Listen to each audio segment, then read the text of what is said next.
and welcome to Nickel City Chronicles. I'm here with my partner, Robby Myles-Jones, and my special guest, a local legend, James Mallory, running back for the Tampa Bay Buccaneers. Well, I don't know about a local legend. But, No, you are. You can't. I know you're trying to be humble, but it is no, what it is. I won't. Former professional football player, running back. It's cool. But thank you for having me. You were the NEC Player of the Year. Yeah, college. Yeah, I was an NEC Player of the Year, and that's crazy. I was a Walter Payton Award finalist 2 senior year, and first team All-American. So it was a blessing. It was a blessing. Yeah, I was looking at your stats real quick just to fresh up, and I was like 1,300 yards in one season. And that was the year right before you got signed, right? That was my senior year. Yeah. My senior year, I ran for a little over 1,300. That's crazy. That's insane. Like, tell us about yourself, man. Where you came from, your origin, your background, your story, a little bit. Well, I'm from right here in the town. I'm from Buffalo. Proud, tatted on me. 716 representative. Yep. Especially when you go play football out of state, you go to college out of state, man. You got to rep your town, man. You got to let everybody know where you're from. So I made sure I let everybody know I was from Buffalo. Absolutely. That's the thing about being from Buffalo is like you always have that. That's like I've never seen people move to different cities, but if you're from Buffalo, you always got to represent. It's just a natural thing we do as Buffalonians. Absolutely. Man, it wouldn't be me if I didn't. But I grew up on the east side. I grew up in Central Park area of Buffalo. I grew up on Victoria Street. Then we moved to Berwyn of Bailey for about a year. And then my mom shook my world up. And for anybody that's not from Buffalo or doesn't know, that's the hood. Like that's it's where I'm from. Yeah, it's where I'm from. You call it what you want, but that's where I'm from. Yeah. You know what I'm saying? Yeah. that's where I'm from. And I'm proud of it, man. Yeah. I grew up at 127 Victoria, man. And I'm proud of it. And my mom shook my world up, man. 6th grade, I'm playing football. I'm playing with the older guys. I was 10 years old, 11 years old, and I'm playing with the 13, 14, 15-year-old group. And I'm standing out. So my mom, everybody like, oh, he going to go to the NFL. And everybody saying this to my mom. Man, my mom was like, listen, there's 2 things I need to do. I need to make sure you get a good education, and I need to make sure you stay out of trouble. She's like, we moving. I was like, yeah, all right. Wow. A couple weeks go by, coming in from school, drop my stuff off, going to play with my friends. I see boxes one day. I look at her like, and she'll laugh. She see this. I'm like, what's this, ma? She's like, we moving. So where we moving to? We moving to Tonawanda. The town. I said, what? Kenton. Tonawanda? She said, yeah. You know where the SPCA at? Yeah. Well, we moving out there. From off of the Bailey area. Yeah. I'm like, I'm walking around the corner. We living on Bailey and Berwyn. I'm walking around the corner. My boy Julian, my man Didi. Man, we walk around the corner of the avenue, get us a piece of pizza, and come back and play in the back, play hoop. And I'm like, okay. So I wasn't nothing I can do. I mean, I was in 6th grade. What I'm going to do? Tell my mother it's not going to happen? She wasn't having that. So, man, we moved. And then it was a culture shock for me, man. I went from, seeing people that look like me everywhere to literally I was the only black kid in the class. Right. You know what I'm saying? So that kind of shook me up. Right. First person I met when I moved out that way was my right-hand man, my brother, my man Jeremy. And we linked up, man, and we've been airtight ever since, man. So, he's seen the black face, I seen the black face. We like, what's happening? Right. You know what I'm saying? So, you know what I mean? I'm just being real. Yeah, you know what I mean? Course, and then we linked, and that been my man. I'm the godfather to his oldest son. He the godfather to my daughter. You know what I mean? That's my brother. That's my dog. Yeah. You know what I'm saying? So it was a blessing, man, because, just moving out there, man, it forced me to look at things differently. Right. You know what I mean? And outside of my comfort zone, because I was not in my comfort zone. Yeah. Because Cameron West is like a fashion show popularity contest. Well, it's like your typical high school that you see in like the teen movies and stuff. stuff. I went to Hoover Middle. That's where I went. I went to middle school now. Yep, I went to middle school at that time. I got you. So I went to Hoover Middle. We switched classes in 6th grade, and then City of Buffalo. I was at the school I was at. We all stayed in one class all day. We had one teacher for every subject besides gym, art, the electives, stuff like that. So it was way different for me. I heard the bell ring. I'm like, And the first thing I had was in my head, I'm like, some Saved by the Bell shit. I mean, I'm just being real. I'm not seeing the kids get up and move, and I'm like, where y'all going? It's like our next class. I'm like, we're all right, cool. I'm following you. You know what I mean? So I'm like, whatever. So I hated it, man. Yeah. It was just so different for me. Every chance I got, you know, I would go back. I'm going back to around the way. Yeah. You know what I mean? So, you went back a lot to see your friends? Oh, my God, yeah. Every chance I get, I was trying to go back. Going to my grandma's house, you know, I go, you know, because my grandma, that's where, you know, she lived on Victoria. So it's like I'm going back to my grandma's house. Yeah. You know, I'm going back, you know, but I still play Little League football at the Buffalo Vets in Central Park. So I was always seeing my friends, but once football season was over, it was a wrap. Once it got cold, it was like my mom wasn't going to be driving me back and forth there on the weekends to see, you know, certain people, whatever. She's like, listen, this home now. She had a vision for you. Of course. Yeah. Of course. That's what it sounds like, you know. Of course. She had a vision for me, and that vision was picture perfect. Yeah. It was picture perfect for me. Yeah. Man, mama knows best. Shout outs to your mom for that. Yo. Oh, that's, yeah, most that's definitely. That's a big move most right definitely. there, yeah. Most definitely. So, I mean, from like the area to your friend at the time, and just overall your character from then until now, there's a lot of loyalty.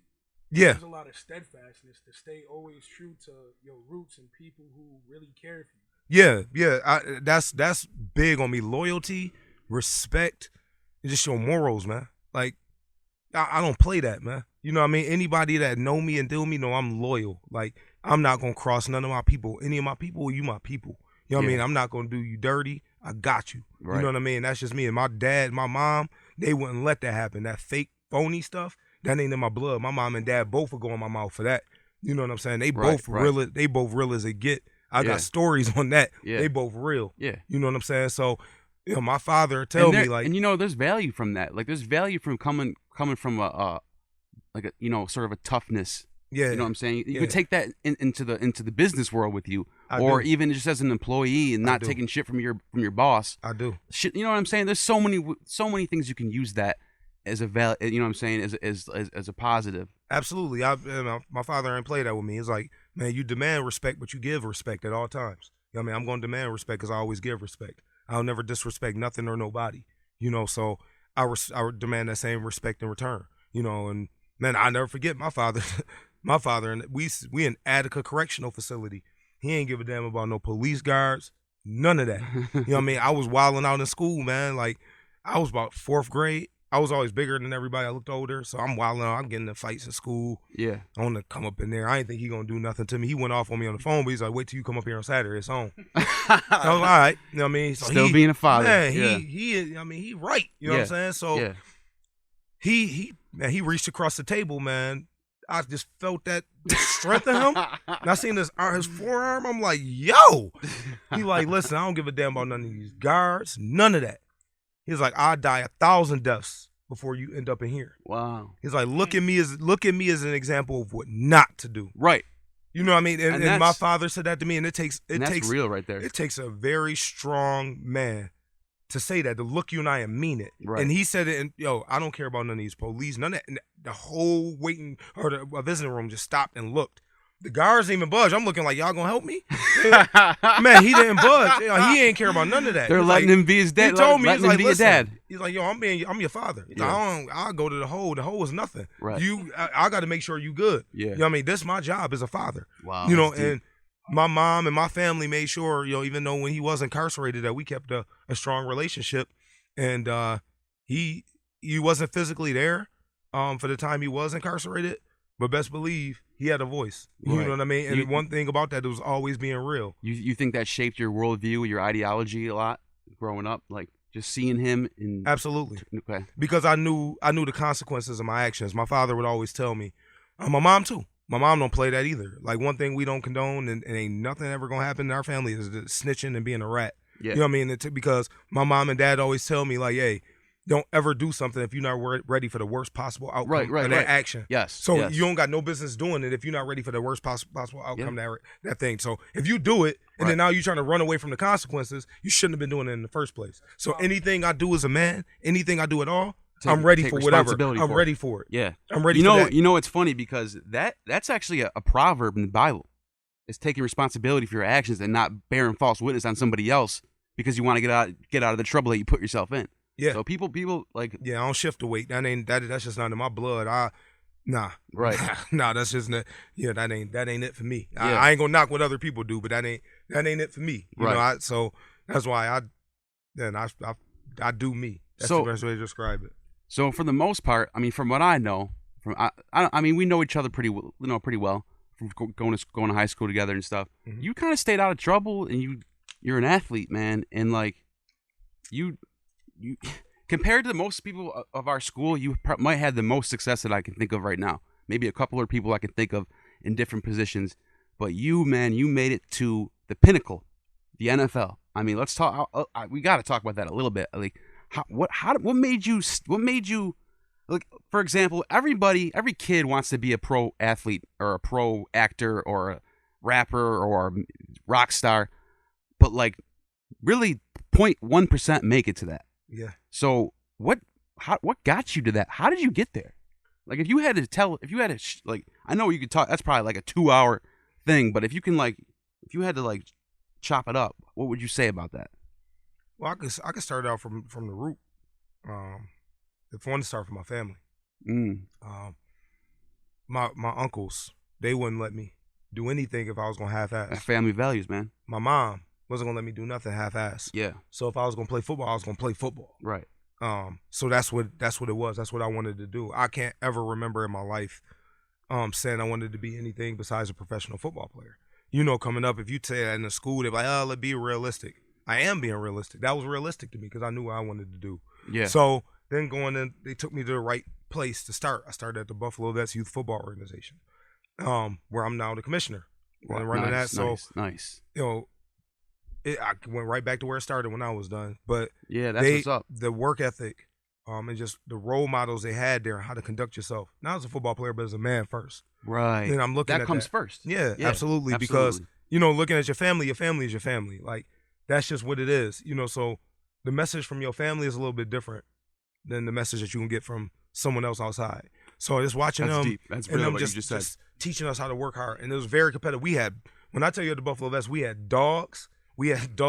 Doug Worthington, Ohio State, our center. You know what I mean? Rodney Pierce, Really? quarterback. He went to UB. You know, he ended up playing basketball at UB. Wow. We had boys. So you guys kind of made the bar. That was our team. Like You set the bar, and you all try to reach that bar. We had on my 7 and 8 year old team, we had 9 Division I athletes on that one team. Wow. And that fascinates me because you become who you surround yourself with. Absolutely. If you want to hang around in the corner all day and hit licks with you'll end up like that. You'll end up in prison. You'll end up getting shot or something. Or if you hang around people that go to school and study, you might become a teacher. You might become a doctor. It's like the way people are, the way our psyche is built. We rub off each other. You know what I'm saying? We're like Bruce. I'll give you a Bruce Lee quote. I love Bruce Lee. I read his book. It's called Jew and Queen Doe. He said, "Be like water. Water becomes the cup that it's inside. Become the cup that you're inside. So flow like water. Water can crash. Water can evaporate. Water can do whatever. Any situation it's in, it becomes that situation. Yeah. And as humans, that's what we are. So that can be a double-edged sword. You can imitate the wrong thing, or you can imitate the right thing. You know what I'm saying? But man, like you, first of all, I made a list of so from the time you were in high school to the time you got to college, for some weird reason, some freakish stuff happened in Western New York. We had a whole plethora of athletes go pro. This is not even just college. Mike Williams, Gronkowski, Johnny Flynn, NFL. Paul Harris, NBA. Paul Harris, NBA. Pat Kane, NHL. Pat Coletta, NHL. Tim Connolly, NHL. Jeff Gary, MLB. Mark Guerrero, MLB. Khalil Mack, well, he's not from here, but he played for UB, NFL. And then James Starks, NFL, from Buffalo. I got more names to tell you, too. Go ahead, keep going. Corey Graham. Oh, yeah, what am I doing? Dude, I forgot about Corey Graham. That dude? I knew I forgot about somebody. Listen, y'all, people would love to throw the word the GOAT out. That man played 10 plus in the NFL, man. Yeah. Dude, people don't understand how hard that is. Yeah, probably one of the best nickelbacks, Listen, right? that dude on a different level. Yeah. When you talk about pro athletes from Buffalo, that dude's on a different level. Yeah. Man. That dude is, man, Corey, a special cat. I got a lot of respect for that man. Yeah. That dude played 10 plus years in the NFL. Yeah. And people don't give him the proper respect in this area that he deserves. And you're right. I didn't just not forgot about him, but I knew that too. Remember I was saying that? I'm like, I know I'm forgetting somebody. Naaman Roosevelt. Naaman Roosevelt. And he's still playing St. CFL. Joe's. St. Joe's. He's still playing CFL. Wow. Dom Cook. St. Joe's went to the Bills. It's a lot of people from this area. Doug Worthington, Ohio State, drafted by, that's family. That's my cousin. Wow. Pittsburgh Steelers drafted him, 7th round. Yeah, he played a few years in the league. We got some dudes that came out of this area. So this area, it really has a healthy dose of athletes coming out of here, and it's a small city too. Then if you want to go, you want to go CFL, indoor professional ball. My cousin Gray Betterson, Niagara Falls High School. Wow. You want to go to Lockport. You look at David Fewellen. Then you look at Darren Stone. Darren Stone was he's the best defensive player I've ever played against in high school. Darren Stone at Lockport High School. It ain't even close. He's the best. Really? And I played against Rob Gronkowski, Dan Gronkowski, and Chris Gronkowski. I remember that. All three of them they're all on the same team. Yeah, all of them was quarterback, wide receiver, running back. They would switch it around. I remember watching that game. I remember watching. They was good. Them boys was beasts. Yeah. Not good. They were beasts. Yes. But Darren Stone. The score was like 87-2. We talking. No, they wasn't. No. I wasn't having that. Not against us. No, not against you. I'm saying after like I left, it might have got ugly. An average score. Yeah, that wasn't happening. Yeah. No. Watching you play my freshman year, one street over from right where you are right now, right there. I remember watching, and when I talk about hearing oohs and ahs, no, like this is high school football. This is just people playing football. You get the ball, you're out. Every play, gone, taking it to the hole every single time, knocking people over, stiffing arm people. Ooh, the whole time, dude. I started both ways as a freshman. Nobody's done that in Kenmore West history. You had longer hair back then too, I had right? braids. Yeah. I remember that. Yeah. Nobody done that besides my brother. My brother came and just killed it. He broke your records, right? Yeah, that's crazy. Absolutely. So you held the records, and my brother until your brother came and then broke your records. It might sound cocky to some. No, that's great. No, it might sound cocky to some, no, but my brother is the best. No, that's something overall player to ever play. That's something to be proud of. That's not cocky at all. But that's confident. I tell people straight up, they can get mad at me, can say what they want, but I tell you this: that field, Kenmore West Field, is the house that J Mal built. Yeah, T4 renovated that thing. Wow. Believe that. And they can say whatever they want, but ain't nobody rocked the house and put on the show like me and my brother at that field. That's nobody. It's just anybody talking that, man, they need to go get drug tested immediately. Yeah, I mean, it's just not. No, they man. They on that dog food. It ain't right. No, I remember watching, man, and I was so blown away. Thank you. And I wasn't even surprised when I found out that you were going to the league, man. I really wasn't. I was like, yeah, that makes sense. Like, and well, it's a blessing, you know, and like just going back, like playing, like honestly, when I first came to Kenmore West as a freshman, played both ways. I actually, and not no disrespect to anybody, but it was nothing to me because I came from the Buffalo Vets where I played with the 13, 14, 15-year-olds, the 11-year-old, right? And those dudes end up ballers. And they all they raised, like I said, they raised the bar. I played with them, and they didn't allow me to play. Like, they're like, Mal, no, dude, you about to get it. Right. You know, you balling with us. We need you, dude. Yeah. So when I went to Kenmore West as a freshman, I'm like, I've been doing this for years. So this kid, he's a senior, man, I'm eating their food as a freshman. So I'm like, I got this. I led the team in tackles and was all conference. So you were used to tough competition at an young age. Man, that was nothing. So once you got to your senior year and you're playing against kids younger than you and the same age as you. Oh yeah, it was cake, right? Yeah, that was what it was. But yeah, but it's just, man, I think my guys at the Buffalo Vets I play with, man, they helped me get to where I am. They're part of it. Like my guy Smitty Morris, he went to South Park. He broke all the track records. The man literally set me after. I couldn't catch punts or kicks to save my life when I was 11. Right. The man said, no. He's like, Miss Mal, he's talking about Miss Mal. Can Mal stay after for about half an hour? I want to teach him something. And he taught me how to catch punts and kicks. Yeah. You know, I didn't understand how to catch them. I was young. I just tried to catch it and run. Right. And he taught me how to catch them. Yeah. You know, and really catch them. And I ran with it ever since. Yeah, there's definitely an art to that. Yeah. Sure. And then going to Kenmore West, and I mean, it was an amazing experience. I loved every minute of being at Kenmore West. You know, we didn't win as much as I wanted to, but one thing I can say about my teammates, they weren't the most talented guys at all, but them dudes, I know for a fact they Brian Walter, quarterback. Oh, B was my boy. Yeah, he that's was my fun boy. to watch, dude. Yeah. He was a good player, man. I just was with him at my my boy Mike Dunn wedding. We just all Mike together. Dunn, yeah, fullback. Yep. Yeah. Yeah. So we was all together. He was at leading the Mike's way wedding. for you. Absolutely. Yeah. We was in the backfield together. So I we just remember, together. man. I remember. We all like this today. Those my guys. Yeah. But some of them, not all.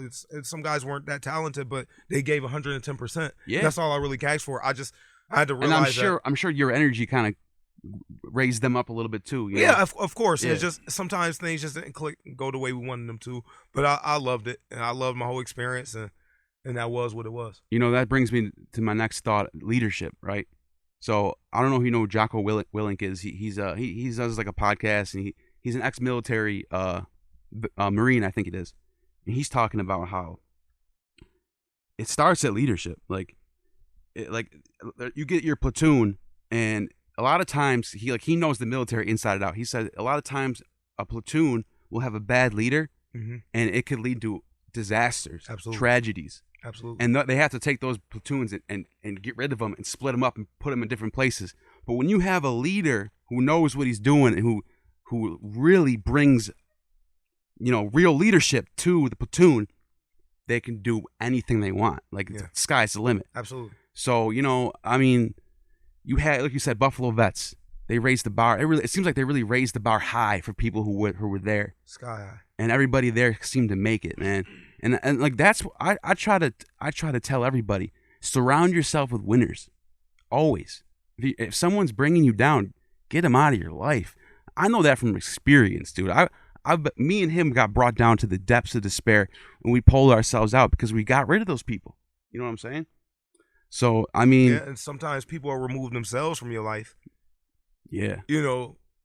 Because your positive energy is something new to them. They may take it as if that's negative. Like a foreign thing to them. You're forcing them to better themselves. Right. And they'll end up rejecting you. And they can't handle They'll remove themselves. They'll do you the favor and remove themselves out of your life. That's a fact, too. So, I just met you tonight, and that was one of the first things I said. We was talking before we started the cast is that I appreciate and I love most in life talking to somebody or conversating, dealing with somebody that resonates positivity. Absolutely. And just talking to you, it's an understanding to me that you are the bar.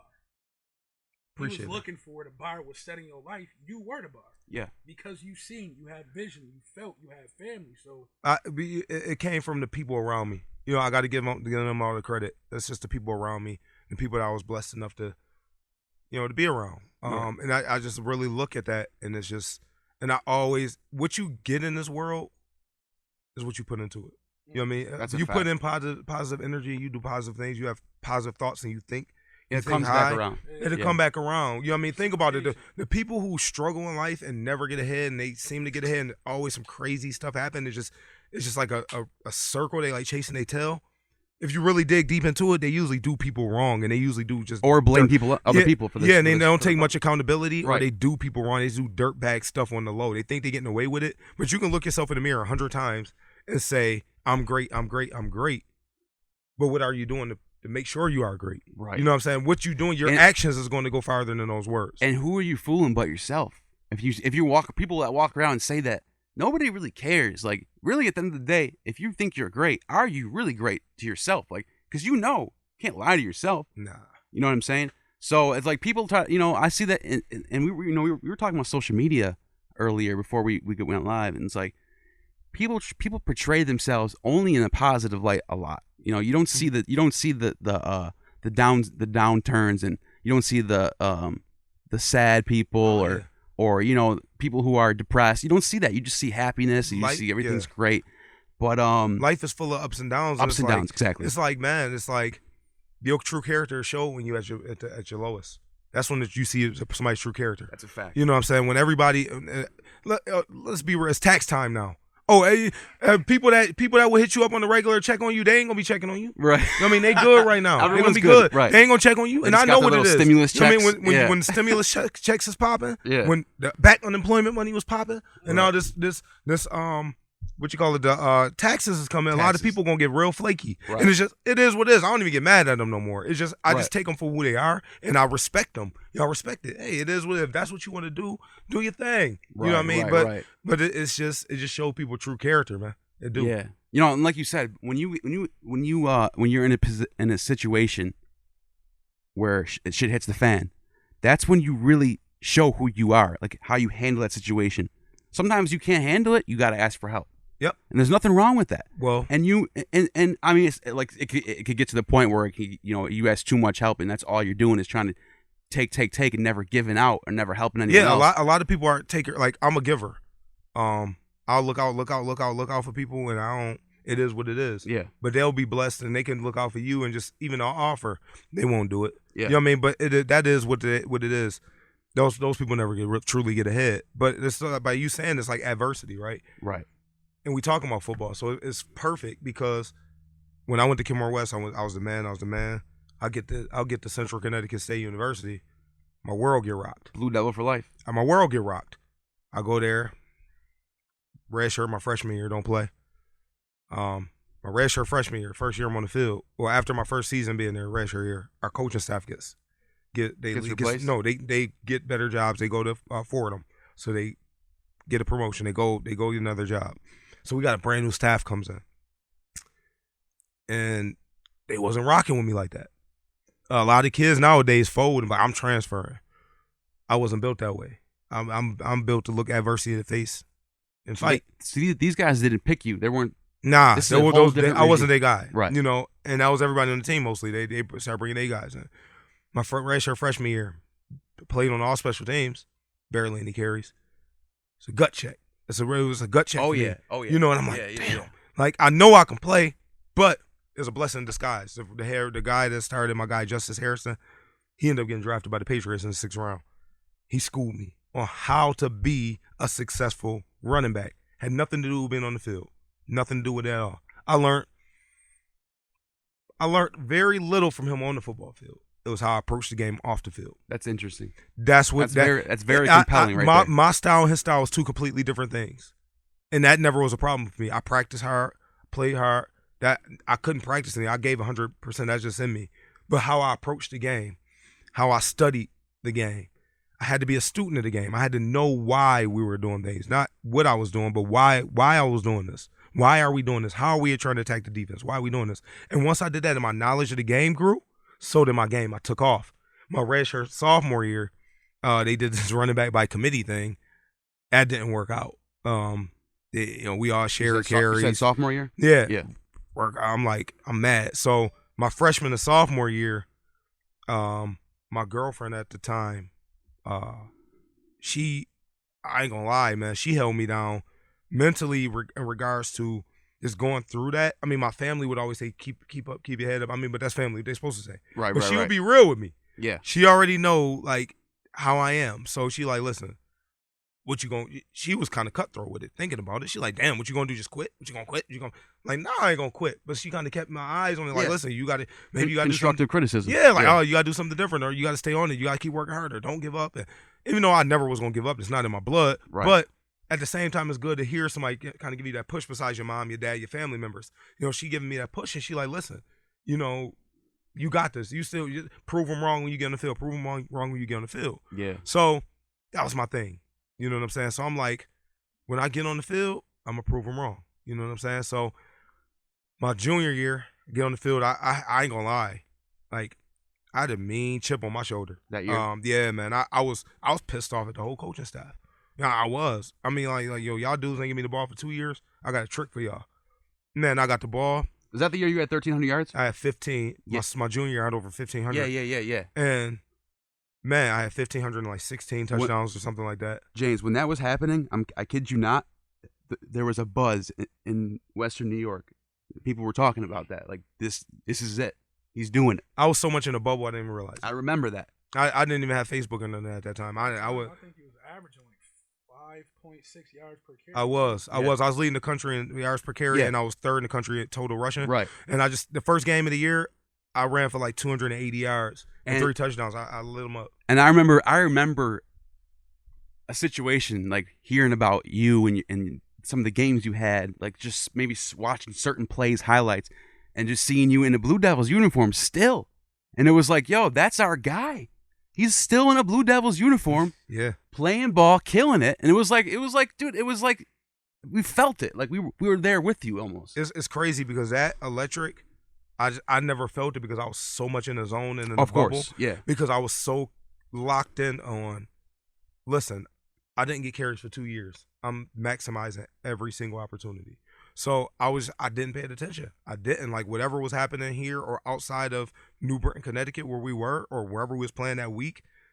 I really didn't pay no attention. Like I didn't. It just didn't matter. That's probably why you were doing so well. Yeah, it didn't matter to Because me. you were like, just, that's all outside information. I don't need none of that right now. Yeah. You were like this. it didn't matter to me, man. I knew where I wanted to be, and I knew what I had to do to get there. I had to dominate. So I ended up having a successful junior year, All-American and All-Conference and a few other things. But senior year went out, had a solid year. We won the conference. That was the most important thing. And Right. yeah, got About the All-American. team, yeah. Yeah, So All-American. at that and all point, were you good with your team at that point? You just had your breakout season. You know, you said you had your chip on your shoulder. Yeah, I had a chip on my shoulder for that first game my junior year because I wanted to show them that I was that dude and they made a mistake. Right. They might not give me the ball for And 2 you years did. prior. Yeah. That's what's up. Yeah, it was a That's- statement. It was, Everyone loves hearing a story like that. yeah, man. and That's- that was that. And then once I wrapped up senior year, I was on the Walter Payton Award list. yeah, that's that was very that's the highest in the high that was right very, there. very, very, very important to me. Yeah. And my teammates, a team award, and I had every award you could ever think of. I won, and I got. It was a blessing. I mean, God is great. Yes. You know what I mean? That's just the truth. And man, it was what it was. And I was ranked 14th or 15th in the 2010 draft in the running backs class. So it was Mel Kiper talked good about me, and Wow. yeah, I mean, it seemed like a dream. It did.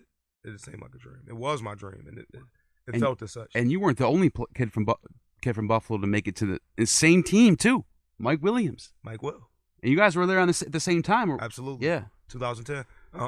Mike. That's deep right there. Hey, Mike- He went to school with Mike Williams. So I went to school with you. He went to school with Mike Williams. Mike is That's savage. just, it's crazy, man. When I God tell is you- good. When I tell you that boy is the truth, He was. excuse me, that man is the truth. Yeah. When we went down there, man, he was eating boys' lunch. He like, played I'm for like, a long time. man, too. listen, I'm like, yo. I'm like, Mike, dude. We in practice. I'm like, dude. Man, I'll never forget, man. He had a couple 1,000-yard seasons too. If not, he was making noise. I know he was Yeah. up there. He was Yeah. up there, but I know, man, we went 4 plays. Him and Vincent Jackson were just Yeah. ripping the No, people up. it wasn't Vincent Jackson. He had It was before that? Yeah.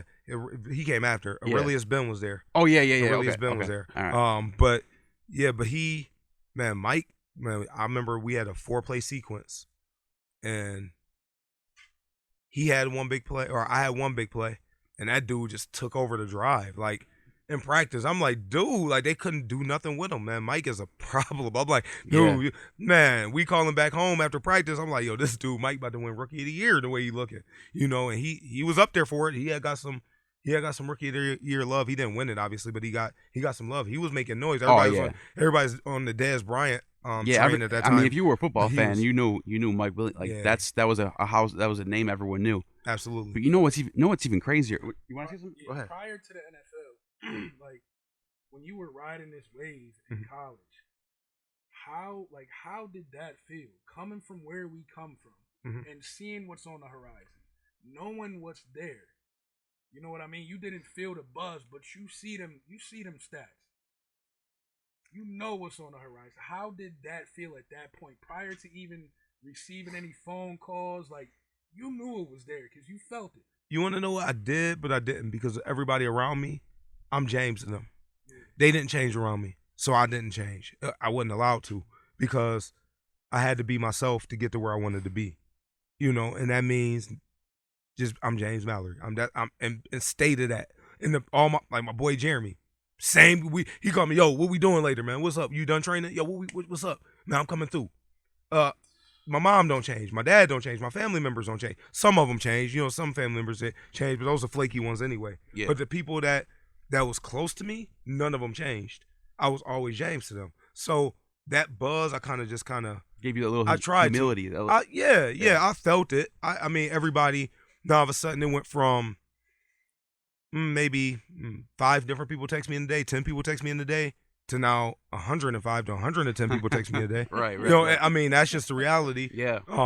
And that's just being real. You know, it's just that changes. That is how I seen it. Like, it went from I go to the mall. Like, literally, it went from I'll go to the mall, everybody's doing their thing. So I go to the mall, and all of a sudden people just swarming me. Like, it's not like I'm a star, but people like, yo, that's James. Oh, can I get a picture? Like, I'm just James. Like, yeah, that's what I'm thinking. I'm just James. Yeah. Like, you know, it was. I'm me. Yeah. You know, everybody around me know I've never changed. I'm always the same James. Yeah. But it was a buzz. I would be lying if I didn't say I didn't know it was a buzz. But it was. I kind of just stayed to myself and just kind of I just do me. I'm just me. You know, Right. I stay in my own lane. That's why life is comfortable for me because I just stay in my own lane. I don't dib and dab in other lanes. Yeah, I feel like every person handles fame differently. It seems like, you know, like Gronkowski, he's loving it. He wants to get in front of every camera he can find. And by the way, that's the third Buffalo native that's a Buck. That's got to be pretty crazy to see that. He's more than that. Really? More than that. I didn't know that. So people from Buffalo play for the Bucks? Steve Means played for him. When was that? He played for him a couple years ago. Oh wow. Doug Worthington was there. He was with him. That's a name I've heard before. Doug actually was with the Buccaneers too. Yeah. It was actually, I'm willing to bet and put money on it. The Buccaneers probably had more 7-1-6 players on it than any team in the NFL. That's interesting. I wonder why. I'm willing to bet. They probably had more 7-1-6 players than anybody in the NFL. That's interesting. But one thing, like, I can say, and and I'll be honest, like, I told you before I was a fan, but after tonight I'm a super fan. You are, out of everybody I'm 30 years old. Out of anybody I've ever met in my life, you are one of the most humble men I've ever met. Thank you. I appreciate that. I do. And you want to know what's funny? A couple And that's people on and off camera in case I know. You want to know what's funny? This how lame some people are. They said that a couple people said that I'm what did they say? Flashy or cocky or arrogant. It's actually pretty funny. I don't think I am at all. I'm extremely confident in myself now. Right. I have zero problem with There's nothing wrong with that. talking about Yeah. you know what I can do or I believe I'm capable of doing. But I'm not boasting or I'm not downplaying And you anybody back it else. up. You know what I mean? Like if Yeah. I in football, I'll be like, I'm about to score 3 touchdowns today. And all my teammates, they can tell you, they'll get on the comments on the joint and say, I'm gonna give you 3 touchdowns. If you didn't, I'm gonna do that. If you didn't have that confidence, you might not get 3 touchdowns. That's, you know what I'm saying? That's part of what makes you a good player, is having that healthy dose of confidence and humility. You know what I'm saying? And not letting it just get on one side, lopsided over one side, and having a balance in the middle. My mom and dad would check me though. They have zero problem with checking me. they have no problem getting buck with me. They'll be like, yo, you doing too much. Yeah. You know, they have zero problem with it. And that's healthy too. It's funny because in high school, a lot of people who didn't really know me would say, oh, that James Mallory kid is cocky. They'd be saying it. But then when they get to know me and meet me, they always be like, oh, man, you the complete opposite. Like, James, you'll give somebody the shirt off your back and blah, blah, blah, blah, blah. Like, man, that's what I'm about. You know what I mean? Like, you don't judge a book by its cover. Yeah, they You misjudge look at something. Yeah. You look at something because I walk around and you can see the confidence on me. Like, Right. my confidence. That's what it is. Yeah. I wear my confidence on my sleeve. My Yeah. emotion, I'm an emotion. You can kind of read me. Yeah, Everybody yeah. that's close to me know if I'm mad. They know if I'm happy. They know it's me. But you know, a lot of people look at it like see me walk around the halls with confidence. They'll be like, "Oh, he's cocky," and that's couldn't be further from the truth, in my opinion. No, I would second that. You know, What did Kiss say? When I tell you I'm the best, it's confidence. I'm not cocky. I'm confident. So when I tell you I'm the best, it's a compliment. True word right there. Yeah. And I'm willing. The difference is I'm willing to put in work to be the best. If I'm not the best, if I say I'm the best, somebody prove me wrong. I'm willing to try to outwork the guy the person who is better than me. Period. I'm willing to. Nobody's gonna outwork me. And my schedule every day. I laugh at people that be like they work so hard and do this and the third, and they work 8 hours a day. I get up at 5 every day. Start working. What time did I text you at?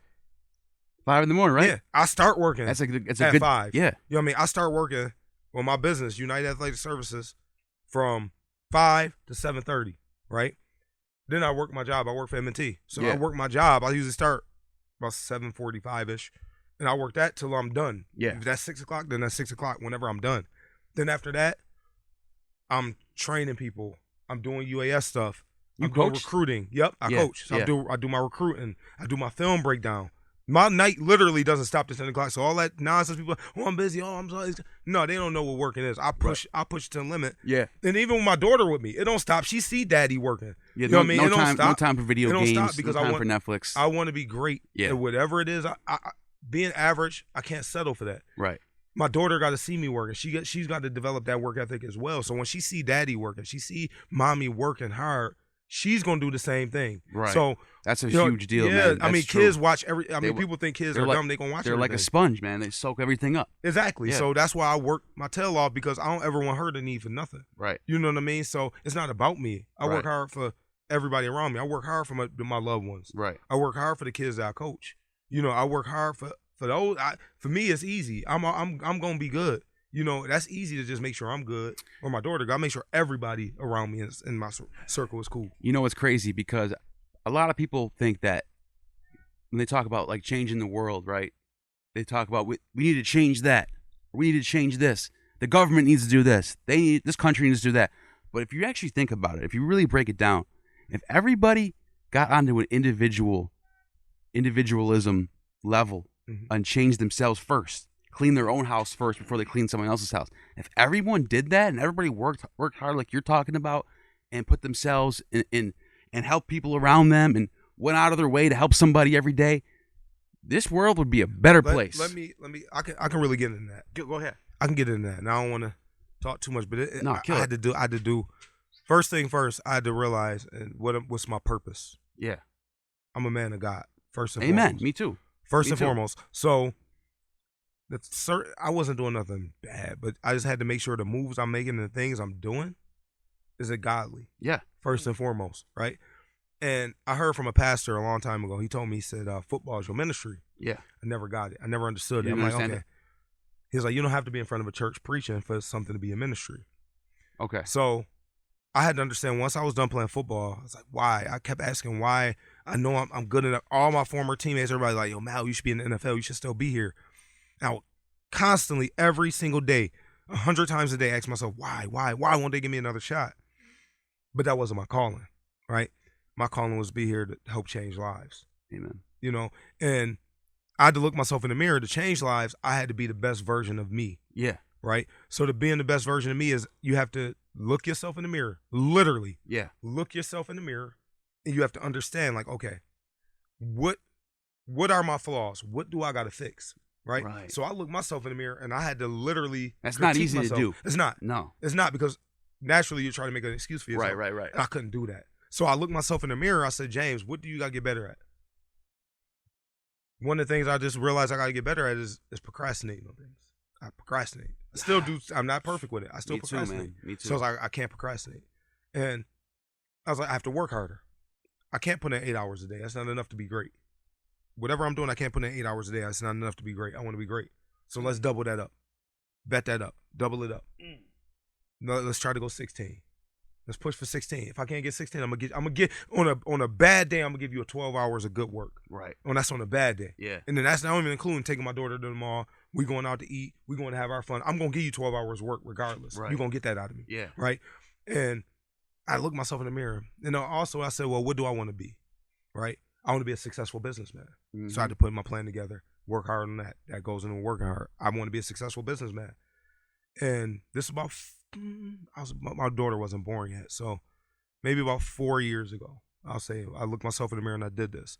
And then I said, well, what else do I want to be? So I want to be a great husband. My actions as a man and how I treated women, not that I never ever dog women out or nothing like that, but was I treating them like being a great husband? No, I probably treat them like I would be a okay or good husband. Yeah. But I want to be great at everything I do. So why would I sell myself short in that area? Right. So I had to check myself. Yeah. Okay, so my Take queen, an inventory. my queen, exactly. My queen, my woman, my girlfriend, my lady, whoever, I need to treat them as such. That's what they are. They're my queen. Right. I'm going to put them on a pedestal so high, they're going to feel like they're on top of the world. Wow. I'm going to do anything I can to make sure that they're happy. My mom, my sister, my aunts, completely everybody. selfless. Yeah, I'm making sure they good. I don't want y'all to have to worry about, stress about nothing. Put that burden on me. Yeah. You know, and I want to make sure I treat you and make sure every morning I get up, you know that you're special to me, and make sure that you know that you're not just another person in this world. You're very special because I got your back. I'm behind you. Wow. And that meant a lot to me. And I wasn't doing that before.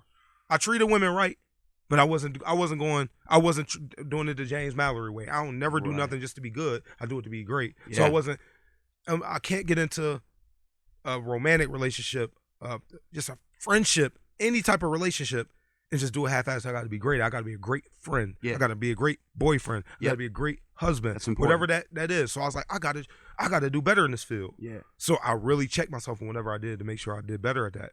And so once I started doing that, everything changed for the better for me. I started getting a promotion at my job.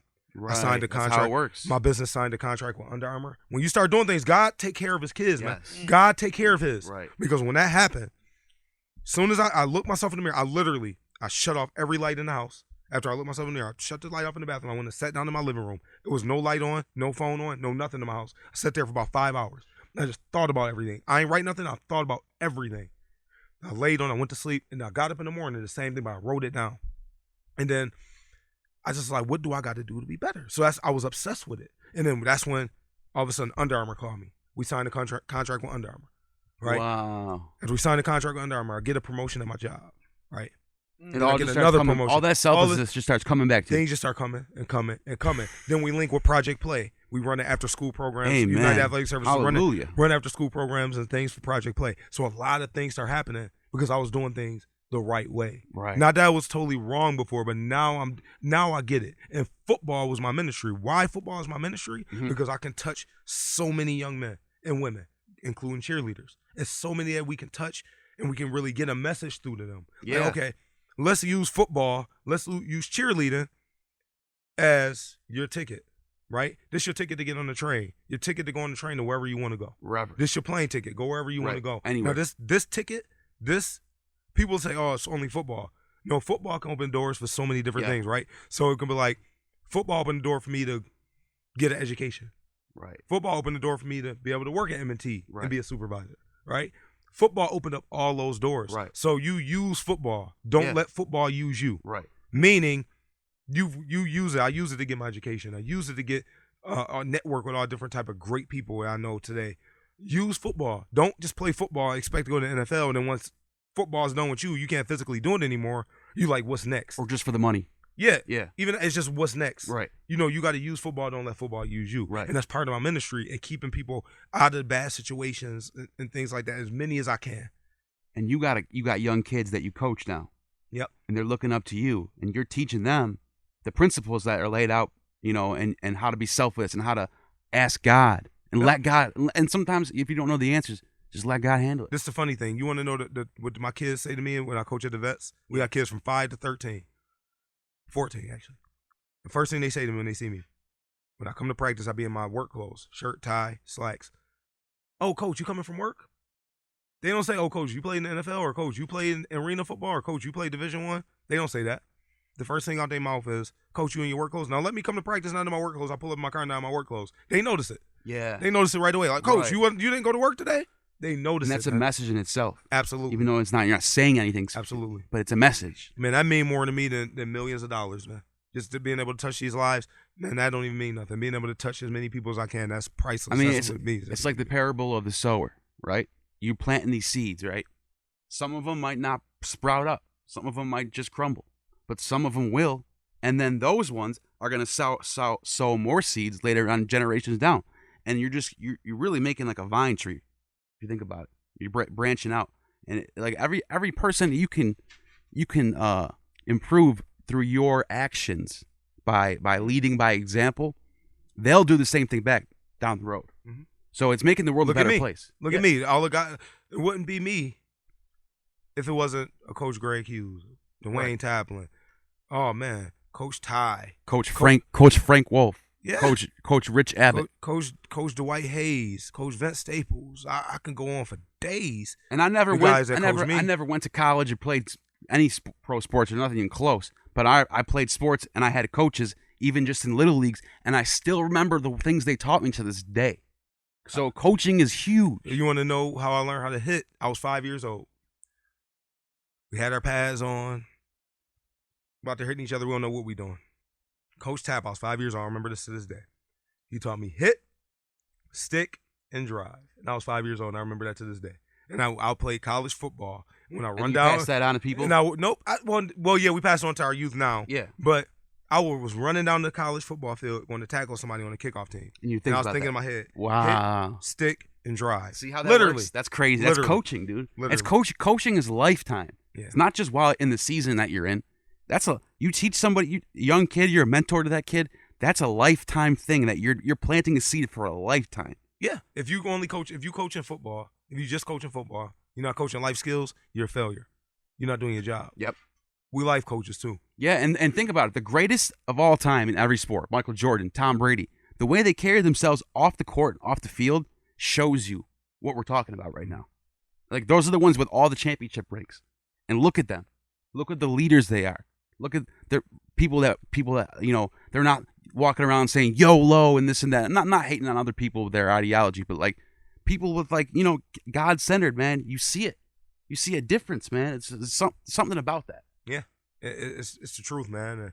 I'm real big on my faith, and it's just I was before, but I really, really dove into it and just really became a better man. Yeah. I became a better man. So when I am married, my wife I'm gonna make sure every day she feel like she's the happiest woman in the world.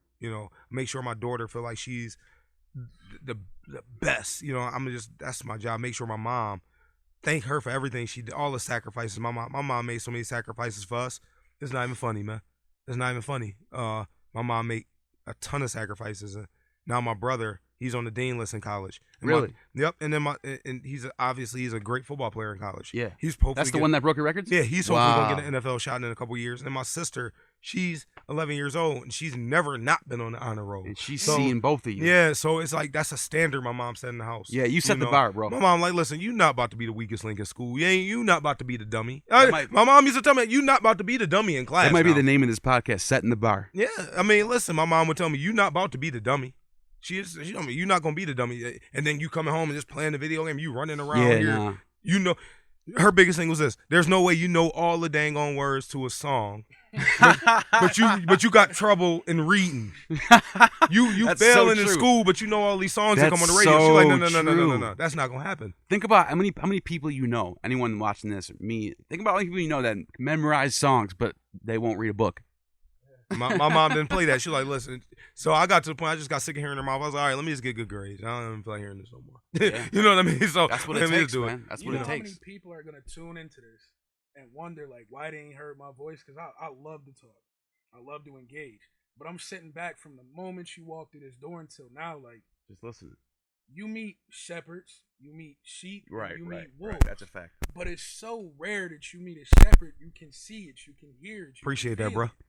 Like, it's for me. I've been all walks of life, from the criminal aspect to being in courtrooms, to being in rooms with politicians, to being around athletes. It's so rare to find such a well-rounded personality. The humility, like, I'm a huge fan, bro. Nah, my uncle told me one time, man, he said, you can season your food with all the salt in the game out here, man.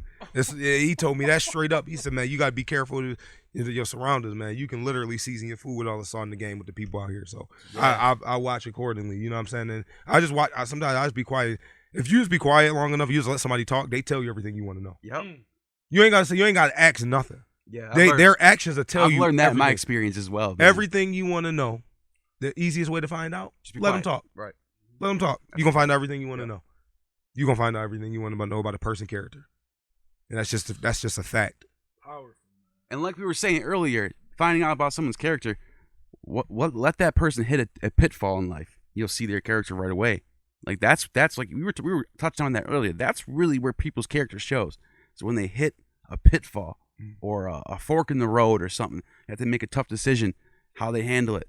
I mean, everybody has their defects, myself included. It's just how we have the awareness about it. You know what I'm saying? I was talking about Bruce Lee. I don't know why Bruce Lee's on my mind right now, but he talked about in his book self-actualization. It's not the same thing as awareness. Awareness is like knowing what's going on around you and stuff like that. Self-actualization is this. You know exactly who you are, and you take the ego out. The ego is who you want to be. The self is who you really are. Self-actualization is knowing exactly who you are, what your problems are, what your downfalls are, what your defects are, and also what your strengths are, what your pluses are, what your strength, you know what I'm saying? And being able to take all that and apply it. You know what I'm saying? That's self-actualization. Big difference in awareness. But like, you know, if everybody actually stride for that. You know what I'm saying? This world would be a pretty good place. I agree. Well said. Yeah. We should call this podcast church because y'all ain't preaching today. For real. Damn, that's an hour already, dude. That's crazy. Man, I don't know, man. If you want to say anything else, man, that was amazing. Yeah, there's not much to be said, man. Yeah. Y'all got any more questions? That's You got what anything I want to to know.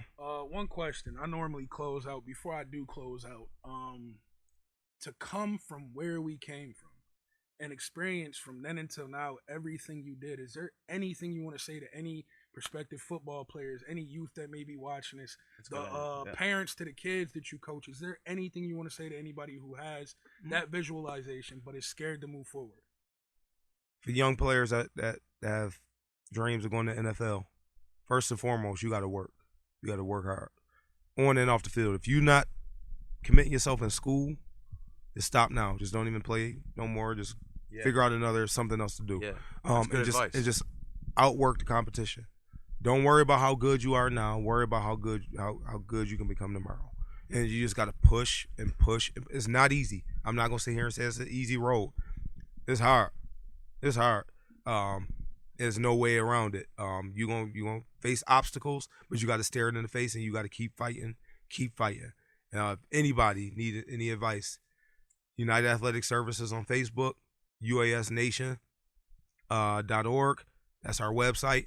I'll throw that in the link. I'll throw a link in the description. So click on that link right now if you're still here and you're watching. Reach out and parents, if you got any questions on how to proceed, and parents, don't get in the way. Some of y'all, you may not realize it, but you kind of living through the little ones. Let them enjoy that moment. Let them enjoy their time. High schools, college aren't recruiting you; they're recruiting your kid. So quit trying to take their shine. It's not being a jerk. It's just being real. Yeah. Like, let them enjoy the moment. That's one thing my parents never did.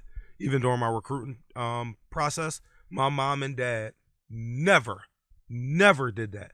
They was like, everything was, what's your opinion? What you think?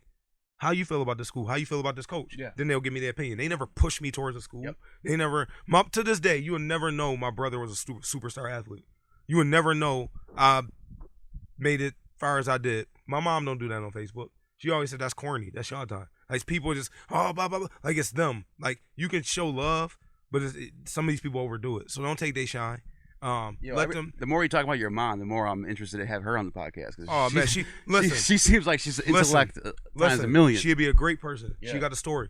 Really? She got a story. My mom would be a great person to have on here. I would do it. And one thing about my mom, have to link that up for my me. mom and dad, they got a story for you. All right. You know what I mean? And then we'll talk about that. My mom, when people talk about the GOAT, she the GOAT. She raised 2 Division I football players. My sister, she may be a Division I athlete. She's 11. That's crazy. We got 2 Division I athletes. All the records that came around, that's our record book. You know what I'm saying? Oh, yeah, by the way, I forgot to mention, I wanted to make sure I got this in there. When you were a senior, so was my sister, and she was on the women's basketball team. Yep. You guys were both breaking records that year in your respective sports.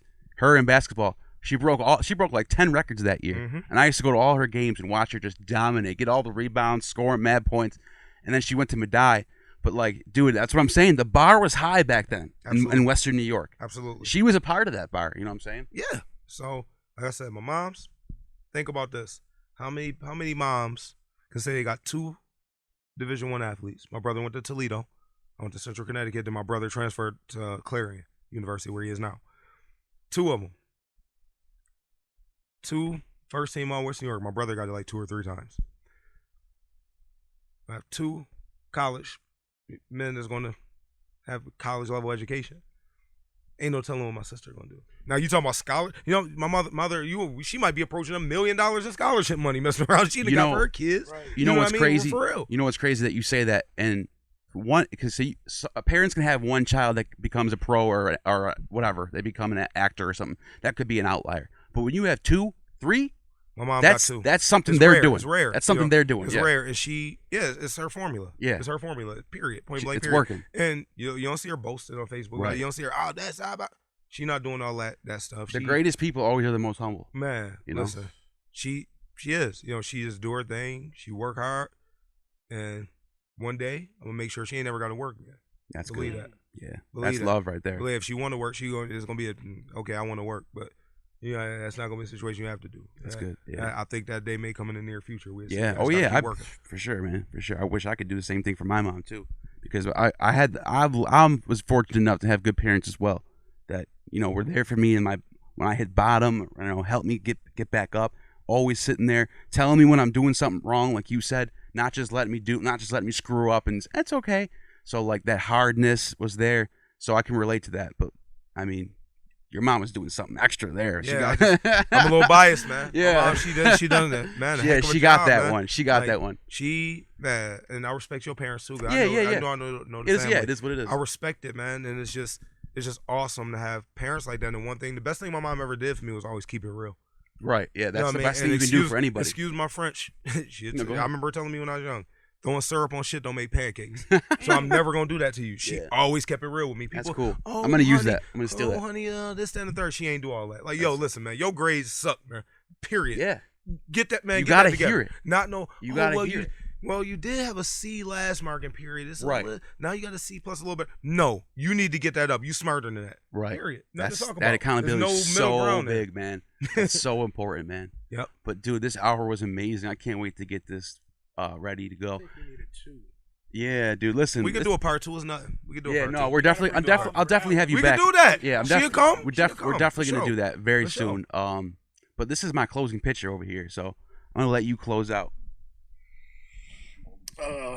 First of all, again, it was nice to have you, man. It was like a breath of fresh air meeting such a personality that you have. Like, it's bigger than you are, which is weird. You know what I mean? Like, to actually meet somebody that's of whatever stature and to have such a huge personality, it's refreshing. It's rare. You know what I mean? You a good dude, and like I said, after tonight, huge fan. Went from fan to huge fan. But with that being said, and based on the familial aspect that he talked about, life is about love. If you're watching this podcast and you have anybody next to you that you love, turn to them and tell them that you love them. This world is very hurt. A lot of negativity. The only thing that is going to heal this world is love. If nobody told you today or tonight, I love you, pass on love